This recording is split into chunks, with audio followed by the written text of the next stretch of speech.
జై శ్రీరామ్ సార్. మీరు SBI life ఇన్సూరెన్స్లో ప్లాన్స్ తీసుకున్నారు, దాని గురించి మీ ఒపీనియన్ ఏంటో చెప్పండి సార్. నమస్తే అండి, నేను డాక్టర్ కృష్ణంరాజు, నేత్ర వైద్య నిపుణుడిని, ఐ స్పెషలిస్ట్. ఎస్బీఐలోని స్మార్ట్ ప్రివిలేజ్ ప్లాన్ నేను తీసుకోవడం జరిగింది. చాలా చక్కటి ప్లాన్ అండి. ముఖ్యంగా శైలజ మేడం గారు గత 2 దశాబ్దాలుగా నిర్మల్ మరియు చుట్టుపక్కల ప్రాంతాల్లో వారు ఈ యొక్క ఎస్బీఐ ఇన్సూరెన్స్ ద్వారా అమూల్యమైన సేవలు అందిస్తున్నారు. నిజంగా హ్యాట్స్ ఆఫ్ మేడం.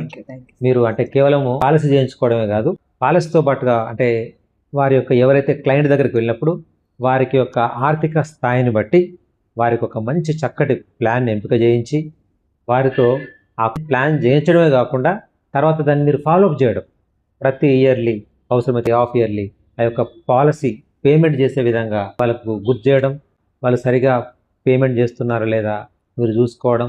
ముఖ్యంగా మేడం గారు చెప్పే ఒక విశ్లేషణ చాలా చక్కగా ఉంటుంది.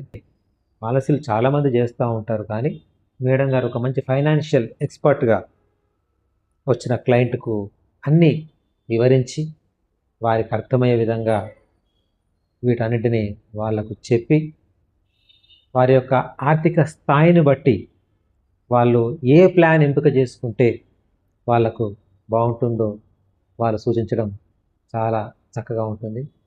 అన్ఫార్చునేట్గా ఏదైనా జరిగితే దాన్ని క్లెయిమ్ సెటిల్మెంట్ చేసే బాధ్యత తీసుకున్నట్టయితే వారికి నిజంగా మంచి గుర్తింపు ఉంటుంది, వారిపైన మంచి నమ్మకం కూడా ఉంటుంది. అటువంటి కోవకు చెందిన వారే శైలజ మేడం అని చెప్పేసి నేను ప్రగాఢంగా నమ్ముతాను. చైల్డ్ పాలసీలు కానీ, సేవింగ్స్ పాలసీ కానీ, టర్మ్ పాలసీలు కానీ, ముఖ్యంగా ఈ యొక్క 60 సంవత్సరాల తర్వాత రిటైర్మెంట్ తీసుకుంటారంటే గవర్నమెంట్ వాళ్ళకు పెన్షన్స్ రావచ్చు, కానీ నాన్ గవర్నమెంట్ ఎంప్లాయీస్ వాళ్ళకు ప్రత్యేకమైన పెన్షన్ పాలసీలు, వాటి ద్వారా కూడా వాళ్ళకు ఒక మంచి ఆర్థిక ఆర్థిక భరోసాను అందించి వారి భవిష్యత్తుకు ఒక మంచి ఒక చక్కటి బాటను వేయడం చాలా సంతోషం. ప్రతి ఒక్కరికి తాము యాక్టివ్గా లైఫ్ లీడ్ చేస్తున్నప్పుడు ఒక ఫైనాన్షియల్ డిసిప్లిన్ గురించి ఒక మంచి అవగాహన పెద్దగా ఉండదు. ఎందుకంటే వాళ్ళకు మేము హెల్తీగా ఉన్నాం అనుకుంటారు. ఎప్పుడైతే వాళ్ళు సిక్ అయినప్పుడు లేకపోతే సడన్గా ఏదైనా ఒక పెద్ద ఉపద్రవం లాంటివి సంభవించినప్పుడు వారికి అప్పుడు భవిష్యత్తు గురించి ఒక భయాందోళన ఉంటుంది.